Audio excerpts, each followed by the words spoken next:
com 10 anos, você começa uma vida totalmente... Ninguém podia planejar, né? O que você viveu. A homossexualidade te levando, né, a um grau ainda maior, né? Ou seja, se tornou um travesti. Mas, além do trauma, com 7 anos, 3 anos se passaram, o que aconteceu aos 10? Para que você realmente entendesse, né, a partir daquele momento difícil, aquele trauma, que agora você iria caminhar por esse caminho. É interessante que, assim, no meu caso, né, a homossexualidade, ela começou a se desenvolver, porque até então os meus sentimentos não eram homossexuais, né? Então, para mim, na minha cabeça, eu não tinha esse pensamento, eu nasci homossexual. Né? Eu tinha plena convicção de que eu era um homem. Mas a formação da minha consciência, né, o perder essa ligação com o ser masculino, com a minha identidade sexual, veio por causa do abuso psicológico. Né? Esses rótulos, essas palavras que a gente acha que não tem força de mudança de um pensamento, como, desculpe dizer, né, vou dizer como as pessoas os costumam dizer, viado, bicha, mulherzinha, Maria Homem, né, sapatão, você é muito afeminado. Então, essas palavras acabaram que mudaram a minha forma de pensar. Pressão psicológica. Exatamente, porque na minha casa, eu ouvia muito do meu pai e das pessoas que estavam na rua assim, você tem que ser homem. Mas a minha visão de homem é diferente da tua, era diferente do meu pai, e eu não me via homem como o meu pai. Porque eu não queria ser um homem agressivo, alguém que maltratava, alguém que batia, alguém que xingava, alguém que fazia o inferno que fazia. Então, na minha visão, eu era um homem diferente do meu pai. Mas eu não tinha esses sentimentos homossexuais. Isso começou a crescer devido à maldade. Hoje eu digo, né, tenho convicção disso, a maldade na fala das pessoas por estarem no pecado, né, viverem o pecado, seja qual for, o distanciamento de Deus, a ponto dela chegar na outra e dizer, olha, você nasceu para isso. Porque foi exatamente o que eu ouvi. Então, quando você se depara com uma criança afeminada, isso já foi provado cientificamente, né, pelos psicólogos em estudos de anos, que uma criança, ela ser afeminada não quer dizer que ela é homossexual. Não, uma criança, ela ser delicada, o sentir dela masculino, mais emotivo, mais afetivo, não quer dizer então que ela é homossexual. Então aí as pessoas se perdem, alguns homossexuais, quando elas dizem que elas nasceram assim por causa disso, de desde crianças serem muito afeminadas, muito afetuosas. E no meu caso, como eu já não tinha referência masculina na minha casa, a minha referência era quem? Minha mãe, minha irmã. O meu irmão começou a se perder, então não parava muito em casa. O meu pai sempre estava bebendo e, consequentemente, meus pais se separaram. Então, a minha referência era o quê? Chorar como a minha mãe. Eu não era um homem entre as mulheres. Eu era um homem como as mulheres. Então, eu aprendi, vendo a minha irmã, a forma dela se arrumar, a forma dela pensar, aquele pensamento, homem não presta, não seja como ele, não faça como ele. Então, tudo isso foi ferindo a minha identidade. E isso foi me levando, então, para o homossexualismo. Porque, então, eu já não conseguia mais olhar para uma mulher desejando ela, porque as mulheres que estavam à minha volta estavam feridas, porque desejavam homens que as maltratavam. E eu, então, a minha consciência era o quê? Eu preciso, então, ser como essa informação que me chega, e eu preciso ter um posicionamento. Então, quando eu me posicionava com as crianças, era um homem como uma mulher. Então, o meu pensamento era o quê? A minha fala, muitas vezes, hoje eu recordo bastante, era, vocês homens agem assim. Então, eu não me via como um homem. Então, vocês homens fazem isso, e consequentemente eu fui me afastando. E as pessoas que se aproximavam, muitas sabiam do abuso, outras não, mas as que sabiam praticamente me traziam essa realidade e diziam, olha, você nasceu para isso. Olha, Deus quis que você nascesse homossexual para satisfazer o meu prazer. Né? Então, você vê aí um outro ponto, a pedofilia, né? O prazer por uma criança, uma relação sexual com uma criança. Você nasceu para me satisfazer. Eu ouvia isso. E como eu não tinha uma referência boa, enraizada, masculina na minha casa, a minha mãe trabalhava para nos sustentar. né? Nessa época, minha mãe trabalhava muito para nos sustentar. Não que ela faltou em algum momento. Mas eu comecei, então, a me aproximar diante daqueles que diziam, você é assim. Eu não tinha saída nenhuma. Começou a aceitar aquela ideia. A ideia que me era proposta. Ideologia. Exatamente. Então, esse pensamento de que você nasceu assim, nós vemos que a ideologia, ela já agia há muito tempo atrás. Então, as pessoas, elas dizem, você nasceu para isso. Você vai dar prazer assim. Vamos fazer isso, vamos fazer aquilo. E eu comecei a entrar na homossexualidade. Mesmo fazendo um papel de uma mulher, mas eu estava ali como um homem. Eu sabia que eu era um homem. Então, na minha consciência, eu não conseguia entender como eu seria uma mulher para um homem. E a minha cabeça começou a fundir, na verdade, uma criança, né? Nós vemos aí, a psicologia diz que a criança forma o seu caráter até os 7 anos, e depois dos 7 ela começa a viver diante das informações que ela recebeu, e as informações que eu recebi era de que eu não tinha um lar firme, eu não tinha um pai presente, a minha mãe presente quando ela podia, quando não ela estava batalhando para nos sustentar. Eu tinha a minha irmã que pegava muita informação com ela, e até hoje sou muito próximo, e as pessoas da rua com os seus pensamentos, com as suas palavras. E eu acabei então me deixando envolver pela homossexualidade. E então eu fui entrando, e para mim era normal, porque as pessoas que saíam comigo, elas eram mais velhas. Então elas eram para mim a figura do meu pai. Então eu tinha confiança, eram pessoas que chegavam até mim e queriam conversar. Eram pessoas que chegavam até mim não querendo sexo. Elas chegavam querendo estar próximo. E eu não tinha essa proximidade. Elas chegavam querendo conversar, elas chegavam querendo sorrir, elas chegavam querendo fazer qualquer outra coisa, menos o sexo. Isso chegava depois. E muitas vezes não acontecia. Era só um caso de uma masturbação, não chegava nem... a penetração ou o sexo oral. Muitas vezes era um toque, muitas vezes era mais a pressão na cabeça. Olha, você nasceu para isso, para fazer isso. E às vezes numa foto, numa revista, num vídeo, eu era apontado para fazer aquilo que aquelas pessoas faziam, porque eu havia nascido para aquilo. Essa era a minha vocação. Quanto tempo, né, como travesti você viveu e o que foi essa experiência? Eu vivi como travesti 10 anos. 10 anos. Então, assim, uma coisa que eu não falei no outro bloco, eu queria deixar claro, talvez você que esteja me ouvindo diz assim, mas vivo a homossexualidade, mas não sofri abuso sexual. Glória a Deus que você não sofreu abuso sexual. Mas outros fatores, né, determinantes, talvez na educação, que faltou na educação, talvez tenha te levado a criar não uma consciência direta, mas o seu subconsciente para que você chegasse hoje a ter uma prática ou a tendência.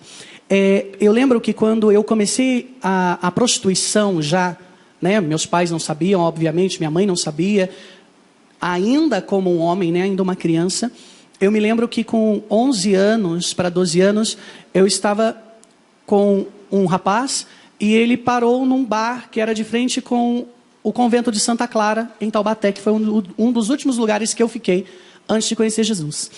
E ele me levou para dentro desse bar, então foi quando eu tive a visão do mundo homossexual, que hoje pintam como a perfeita cartilha para que você aprenda tudo, né? Como se fosse a verdadeira liberdade, tudo tal.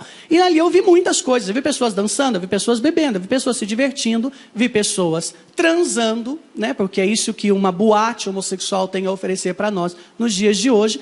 E pasmem, né? Dunga que está aqui, não sei se já ouviu falar isso, né? O Tiba, não sei se já ouviu falar, mas as pessoas que têm essas boates, que favorecem, né, o movimento homossexual, acabam que ofertando então para aqueles que vão à busca nessas casas por diversão, né, entre aspas, né, a bebida ou a alegria, eles oferecem então quartos onde se podem ter relações grupais. Um quarto escuro onde você não sabe quem está ali, com quem você está, apenas para a promoção do sexo. E quando eu entrei nesse local, nas ruas eu vi mulheres, que depois eu fui descobrir que era travestis, e quando eu entrei, eu dei de frente com uma travesti, e eu olhei e falei assim, nossa, que moça bonita, porque para mim, na minha visão, era uma moça. E o rapaz estava comigo e falou assim, não, não é moça, é homem. Eu falei assim, nossa, mas um homem? Como que um homem se veste de mulher? E eu falei assim, mas o que eles estão fazendo ali? Você tinha quantos anos? Eu estava de 11 para 12 anos. E eu olhei assim, eu falei, mas o que eles estão fazendo ali? Aí, a pessoa me disse que estava comigo e disse assim, eles fazem programa. Aí na hora eu parei, eu falei assim, Mas se eles fazem o que eu faço e ganham, por que eu vou continuar fazendo isso de graça? Se eu estou me humilhando da forma que eu estou, se eu estou sofrendo, porque para mim não era nenhum motivo de alegria estar na condição que eu estava, falei, então, o que está acontecendo? E nesse momento, esse rapaz foi ao banheiro, e a travesti veio ao meu encontro, e ela olhou para mim e ela disse, nossa, você é muito bonito. Você daria uma mulher perfeita, e se você quiser, amanhã você está nas ruas. E foi a hora que eu parei, eu falei assim, nossa, mas eles ganham e eu não, e eu topei. Então, é algo que precisa também ficar claro para nós, você que nos acompanha, você que está me ouvindo, está acompanhando o programa, que a homossexualidade, ela não é definida ou pelo abuso sexual, ou só pela pressão psicológica, mas ela é definida pela decisão. Então, se tem algo certo que o movimento homossexual fez, foi colocar opção sexual. É uma decisão. Mesmo que como criança, indo atrás dessas pessoas, me deixando levar, mesmo que indiretamente, eu decidi estar naquela condição. No abuso, não decidi, fui levado. Mas nas outras situações, eu decidi.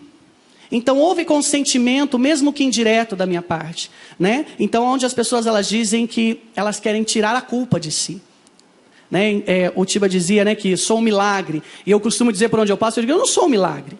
Eu sou fruto de um arrependimento. Eu entendi que o que eu vivia era um pecado. E eu precisava de arrependimento. Você entendeu que aquela decisão... Era um pecado. Eu estava me decidindo pelo pecado. E você quis voltar atrás. Exatamente. Então as pessoas elas acham que quando elas dizem assim, eu nasci assim. Ou então, é um milagre de Deus. Elas pensam assim, então Deus tem que fazer, eu não tenho que fazer nada. Porque o milagre não depende de nós. Mas o arrependimento depende de nós.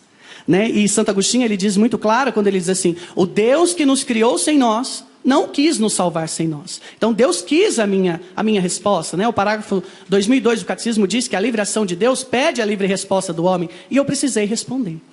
Mas voltando, e eu aceitei, me tornar um travesti. Então, durante o dia... Eu era um menino, porque eu não podia, então, chegar na minha casa daquela forma, eu era uma criança. Na minha cabeça eu comecei a formular o quê? Quando eu ficar mais velho, eu vou poder assumir a minha vida, vou sair da minha casa, então eu vou contar para todo mundo. Só que eu sempre tive, talvez naquela época, a péssima mania de narrar as relações sexuais que eu tinha. E foi quando a minha mãe pegou... Narrar, você disse escrever. Para mim mesmo. Você fazia um diário. Exatamente. E a minha mãe pegou e leu. E aquilo para ela foi um susto. E ela dizia, eu não acredito. Eu tive uma filha mulher. A minha mãe dizia isso. Acho que ela fazia questão de deixar isso muito claro para mim. E ela, eu não aceito, porque eu tive uma filha mulher. Você é homem, eu tive um filho homem.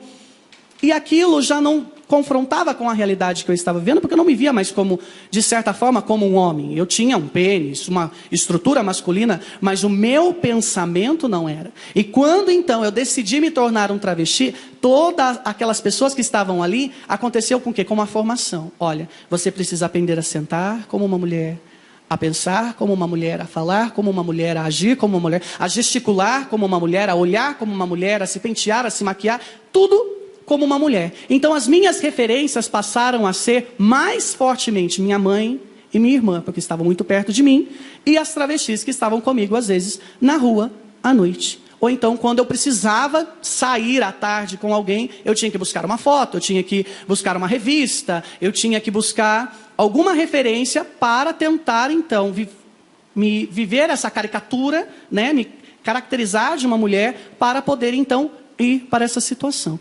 E eu comecei a ingressar mais fortemente, até então não tinha conhecido as drogas, e com 14 anos eu comecei a perceber que eu estava sendo preparado para assumir o tráfico humano. Para então pegar as travestis daqui, mandar para outra cidade, da outra para cá, entrar nas boates, porque teve um tempo que nós entrávamos nas boates, arrancávamos aqueles que eram afeminados de lá e dizíamos, você é uma mulher, não tem mudança para a tua vida. Hoje o que a ideologia de gênero diz, né? Nós víamos eles como uma massa informe, nós modelávamos segundo os nossos desejos. Então não dávamos para ela oportunidade de responder, não quero. Eu chegava e dizia assim, olha, eu vou te dar tudo. Como fizeram comigo, eu fazia com eles. Vou te dar sapato, vou te dar peruca, vou te dar roupas. E eu comecei a costurar. Então eu comecei a fazer para essas pessoas. E quando eu precisava que alguém me arrumasse para eu ir à rua, porque eu não tinha noção, não tinha ninguém. Então eu comecei a fazer sozinho. Eu comecei então a me olhar no espelho, a ver um olhar, um gesto. Eu pegava às vezes uma fala da minha mãe, uma fala da minha irmã e levava isso para as relações. E muitas pessoas, Dunga, por incrível que pareça, que saíam comigo nas ruas, elas chegavam até mim e elas queriam conversar. Elas não queriam sexo. E a desculpa delas era o quê? Na minha casa não tem com quem eu converso, então eu prefiro pagar para alguém que me ouça. Né? Eu prefiro pagar para alguém que sente comigo, faça companhia. Eu fui acompanhante por mais de 5 anos. Né? A partir dos 15, que eu já tinha mais postura feminina, uma vestimenta mais feminina, um pensar mais feminino, eu comecei a ser acompanhante. E eu vi que toda essa trama para o tráfico humano estava acontecendo, e eu me deixei envolver, já estava ali, eu já não via mais saída. O que as pessoas que chegavam até mim, elas diziam que eu havia nascido para aquilo, como eu disse antes, que eu não tinha saída, que existia ex-tudo menos ex-homossexual. Né? Deus mudava a vida de todos, mas não mudava a vida daqueles que nasceram daquela forma. E um dia, num programa, um rapaz virou para mim e falou assim: você tem drogas? Eu disse não. E ele falou assim para mim assim: que pena, eu te pagaria o dobro. Foi o suficiente para eu, que já estava perdido ali, virasse para ele e dissesse: então, eu vou conseguir as drogas. Só que esse dinheiro que eu pegava da prostituição não levava para minha casa, eu não mantia a minha casa. Eu mantia as minhas coisas escondidas na casa de outros. E eu peguei, então, e comecei a entrar na questão do tráfico, de pegar aqui e levar para lá. Vamos ali, eu conheço tal lugar, leva lá. E as travestis sempre diziam: aqui tem tal, fulano tem, ou eu tenho, então aqui, ali, você vai nesse ponto, nesse, no outro você não vai, que é perigoso. Até que então eu comecei a trazer comigo para as ruas. Eu comecei então a usar as drogas. Eu fui usuário de cocaína durante os 5 anos que eu fui acompanhante. Nesses 5 anos eu fui usuário de cocaína. Todos os dias. Nós usávamos drogas todos os dias, porque eu já saía agora de segunda a segunda. Eu já não tinha mais parada. Então, para mim, a pessoa me oferecia o dinheiro. Eu havia sido treinado para pegar o dinheiro, entrar no carro, fazer o que eu tinha que fazer, sair do carro, entrar no outro, entrar, fazer. Era assim, a minha vida era: entra, bate porta, fecha porta, bate porta, fecha porta. E eu fazia agenda.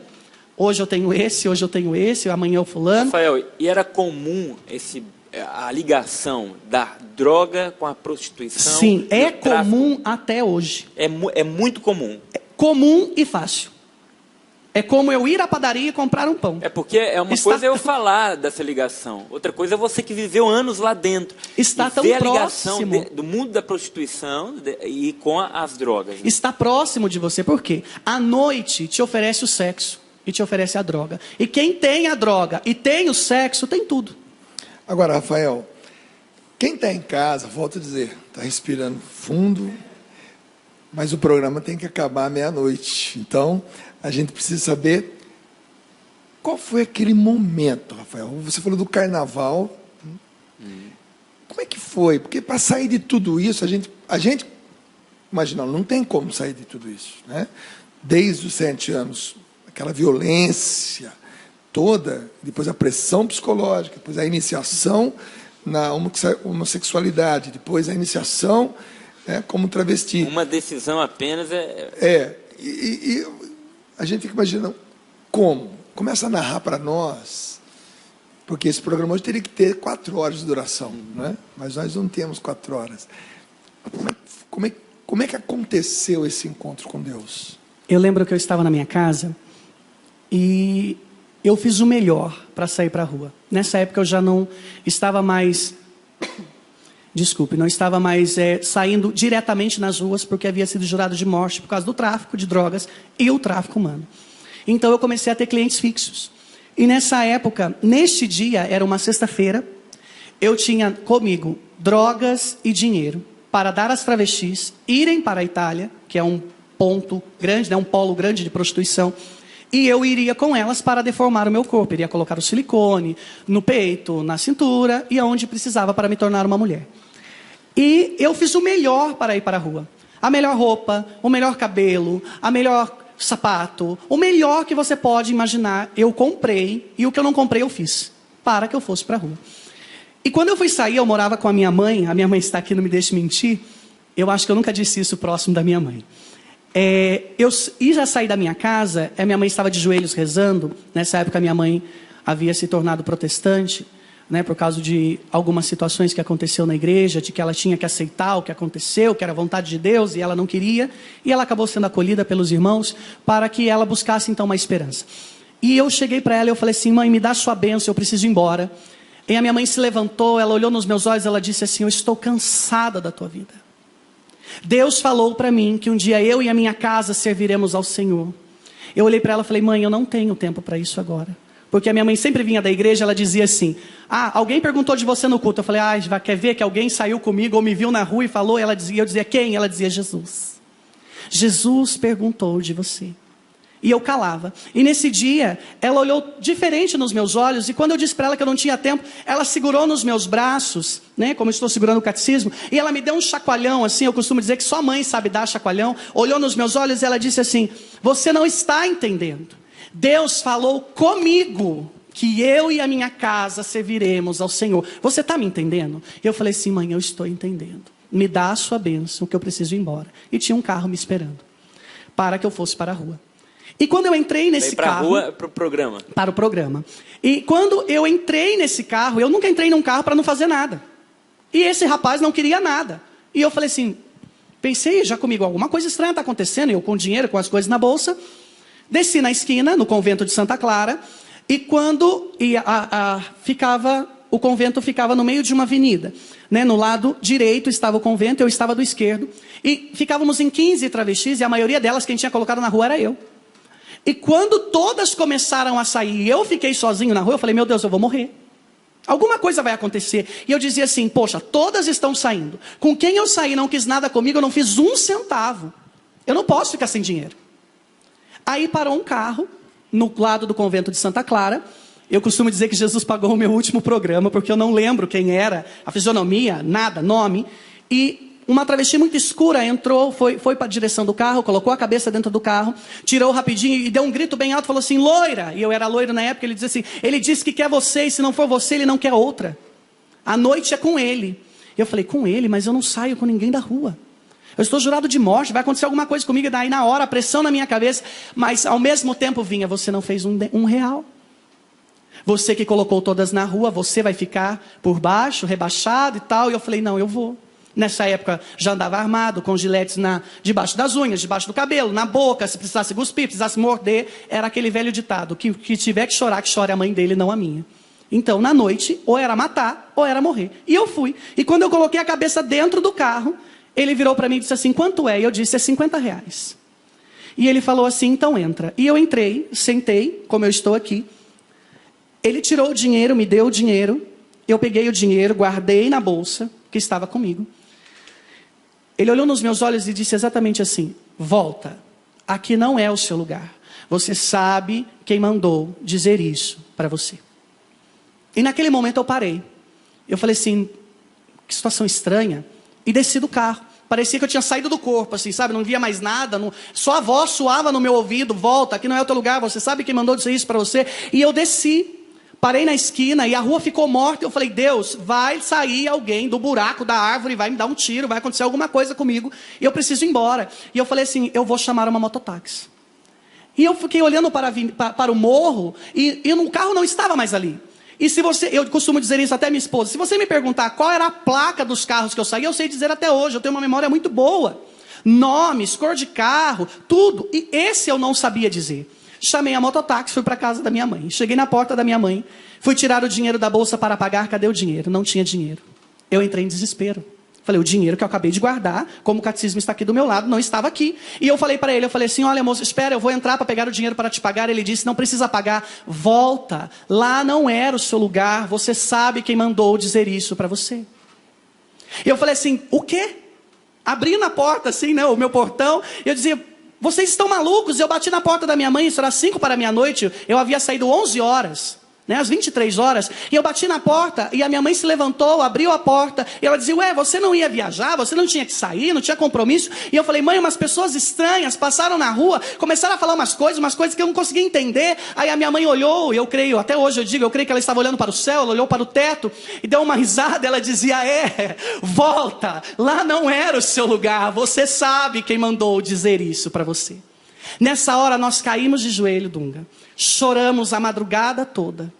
E eu dizia para minha mãe: mãe, eu não quero mais saber das ruas. Eu estou cansado, eu não quero mais saber de nada, eu quero dar fim nas coisas. E eu e minha mãe fizemos então uma fogueira santa. Juntamos muitas roupas, colocamos fogo num terreno baldio que tinha no fundo da nossa rua. E eu dizia para mim, e eu falei para minha mãe: não quero mais, a partir de hoje eu quero romper com isso. Eu estou sofrendo muito, eu estou sofrendo com as drogas, eu estou sofrendo com essas situações, eu não quero mais, não aguento mais sair para a rua. E a minha mãe, ela olhou para mim e ela falou: tudo bem, vamos para a igreja comigo. Eu dizia: mãe, eu não quero ser evangélico, eu quero ser católico.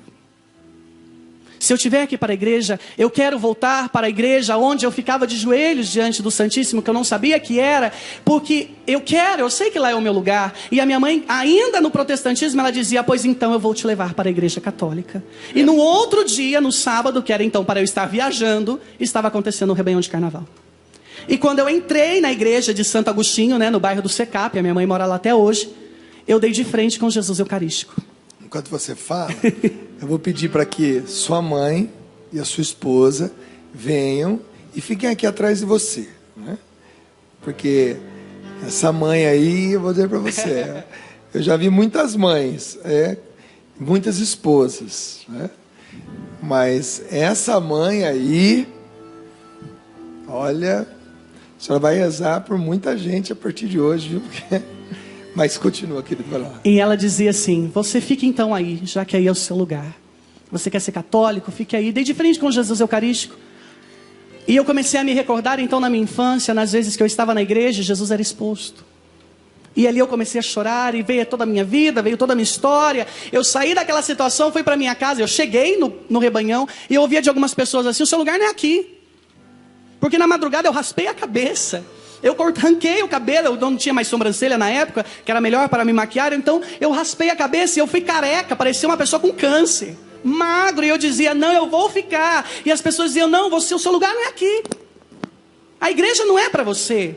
E quanto mais elas diziam a igreja não era para mim, mais vontade de ficar ali eu estava. Porque éramos no bairro, estávamos em 3 travestis e nós comandávamos o tráfico no bairro. Então as pessoas tinham medo de nós. E eu falei para elas: não, eu vou ficar. E fiquei, cheguei na minha casa, peguei a minha mãe. Eu me lembro, a gente colocou um colchão. E eu comecei a pedir perdão para minha mãe de tudo que eu havia feito. Das vezes que eu saía da minha casa, minha mãe estava chorando. Das vezes que eu saía da minha casa, minha mãe estava conversando com alguém. E eu atropelava a visita, porque eu tinha que sair. E a minha mãe dizia: não, você não precisa pedir perdão. Não, você não, eu que tenho que te pedir perdão. Não soube acolher você. E hoje isso é muito sério. Os pais não sabem acolher os filhos que sofrem abusos, não sabem acolher os filhos que ou iniciam na homossexualidade. Ela dizia: perdão, eu não fui uma boa mãe. Eu dizia: mãe, você me deu tudo que podia. E eu então me deixei levar. E nesse momento de a gente se auto-perdoar, naquele dia na sala da minha mãe, a gente se auto-perdoava. E ao mesmo tempo que ela pedia perdão, eu pedia perdão. E ela me olhava e ela dizia assim: Deus ama. Deus ama você, Deus vai restaurar a sua história. E no outro dia, nós tínhamos uma vizinha no 3º andar, no prédio. E ela virou para minha mãe e disse assim: eu vi a minha mãe me defender, não com uma faca, mas com a palavra de Deus. A vizinha chegou e disse assim: nossa, eu gostava tanto do teu filho como ele era antes. Alegre, divertido, ele dava risada, ele contava piada. Mas hoje eu não gosto dele porque ele só fala da palavra de Deus. E a minha mãe olhou nos olhos dela e disse assim para mim: filho, vem aqui. Olhou para ela e disse: o filho que você gostava era o filho que o diabo queria me empurrar goela abaixo. O que você não gosta é o filho que Deus me deu. Aceite o filho que Deus me deu. E a minha mãe ali, ela chorava e eu dizia: mãe, vamos para a igreja. E a minha mãe foi ao culto nesse mesmo dia. E o pastor pregou que nós precisávamos ser carismáticos. E a minha mãe chegou em casa falando: Rafael, o pastor disse que temos que ser carismáticos. Iniciei no grupo. E ela falou: o que é ser carismático? Eu falei: mãe, ser carismático é ser que nem eu. Buscar a igreja, ler a palavra de Deus, jejuar, renunciar. E isso veio muito forte no meu coração. E ela dizia assim: não, vou perguntar ao pastor. E ela foi, o pastor morava de frente com a gente, porta a porta. E ele falou: não, isso é coisa de católico. Jamais eu ia pregar no meu culto, né, mãe? Jamais eu ia pregar no meu culto que eu tinha que ser carismático, que eu tinha que ser católico. Eu prego que a gente tem que ser protestante. E ela falou assim: não, o senhor falou que tinha que ser carismático. E ela falou assim, ele falou: não. E ela pegou e falou assim: então a partir de hoje eu vou ser carismática. Eu vou seguir o meu filho na igreja onde Deus libertou a vida do meu filho. Não que na sua não haja libertações, mas aonde Deus libertou o meu filho é onde eu quero estar. E nós começamos a caminhar. Caminhamos. E eu sentia no meu coração que eu tinha que dar a minha vida a Jesus. Não sabia como, de que forma. Daí comecei a trabalhar na Volkswagen. Entrei na Volks daquele jeito, ainda com vestígios de travesti. Então fiz um furdunço na fábrica, de homem que vinha para cá e homem que queria brincar. E comecei a voltar ao passado. E rompeu o meu contrato. E no que rompeu o meu contrato, eu me peguei tão firme com Deus, mas tão firme, eu vivi uma vida realmente de renúncia, de jejum, de mortificação, de amor a Deus, de adesão à palavra, de adesão à doutrina. Né? Eu costumo dizer, eu sou fruto da doutrina católica. Uma coisa que me marcou é o que o quarto conselheiro do Papa, o cardeal Sará, ele disse: a pastoral acolhe, mas a doutrina cura, a doutrina liberta. E eu dizia para minha mãe: não, mãe, eu tenho que ler, eu tenho que saber o que a igreja pensa, porque todo mundo me manda sair, mas eu quero ficar. E eu tive um convite então de ir para a Toca de Assis, na Casa de Assis em São Paulo. E eu falei: Deus, me dá um sinal. E eu sou muito devoto de São Francisco de Assis, e quem me atendeu era o irmão Francisco de Assis. E eu falei: mãe, vou arrumar as minhas malas, eu vou dar a minha vida a Jesus. E ela dizia: você vai ser padre? E os vizinhos começaram a dizer então que eu iria virar padre. E eu falei assim: não sei o que Deus tem para a minha vida. E Deus falava no meu coração assim: agora vai na rua e despede dos seus. E eu falei: Jesus, o Senhor está brincando comigo. Eu já abandonei as ruas, eu não vou fazer mais. Ele dizia: vá atrás de todos eles. E nós sentamos. Nós 15. Olhei nos olhos deles e disse assim: vocês nunca mais vão me ver aqui. Nunca mais vocês vão ouvir falar o meu nome nas ruas, nas esquinas, nas boates. Nunca mais. Porque eu estou dando a minha vida para Jesus.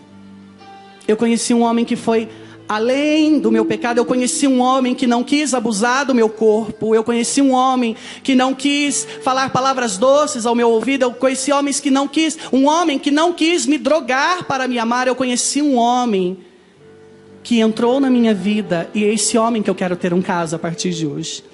E eles olharam para mim e diziam assim: você nunca foi igual a nós.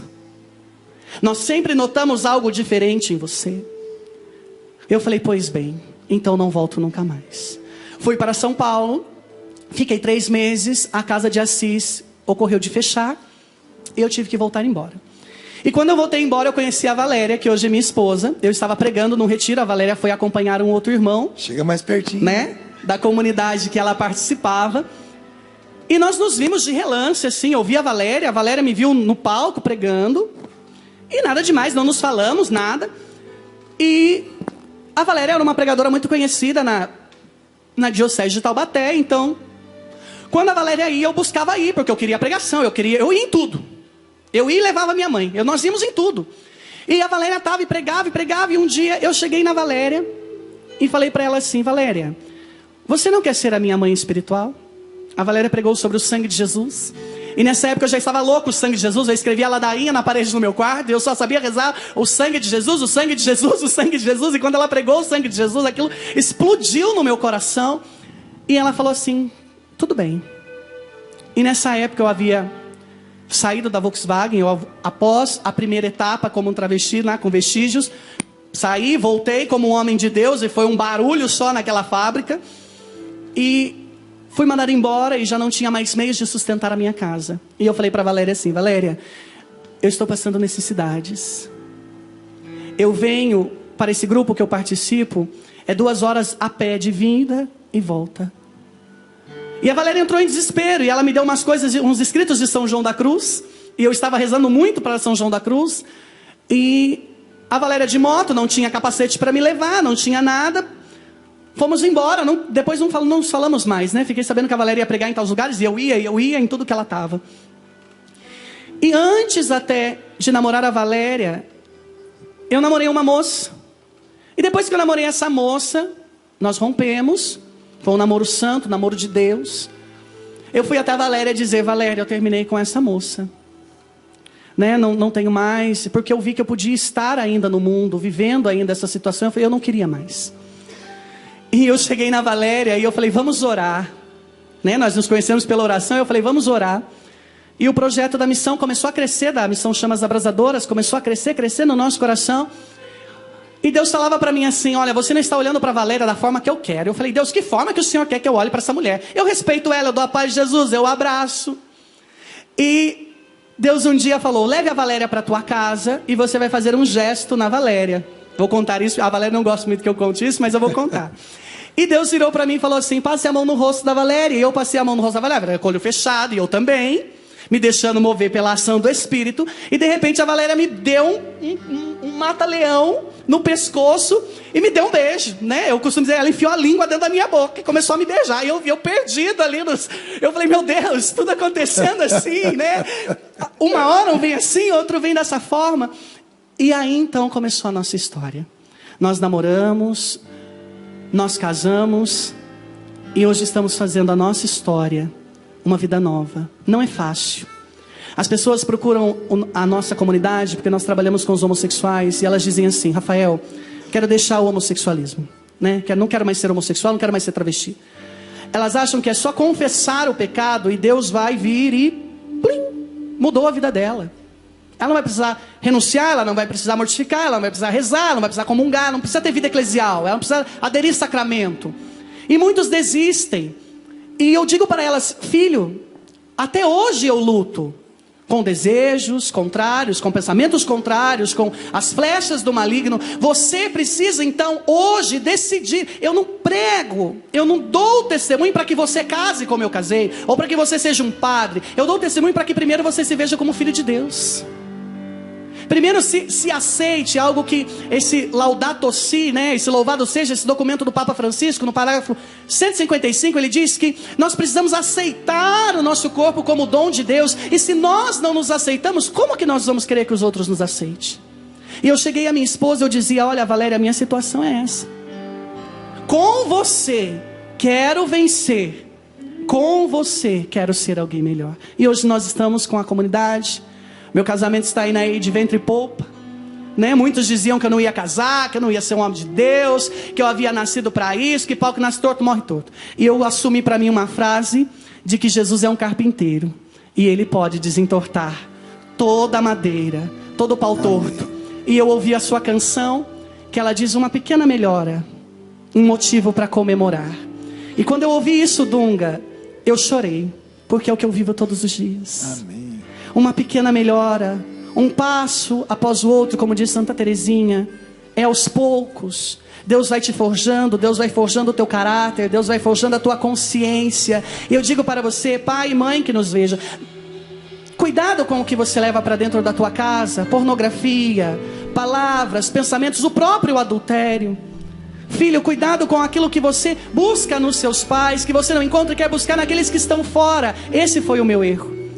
E hoje com a minha mãe, refiz a minha amizade com ela, refiz a minha amizade com o meu pai, refiz a minha amizade com a minha irmã, com o meu irmão, e tive a graça de ouvir da minha irmã exatamente assim, Dunga.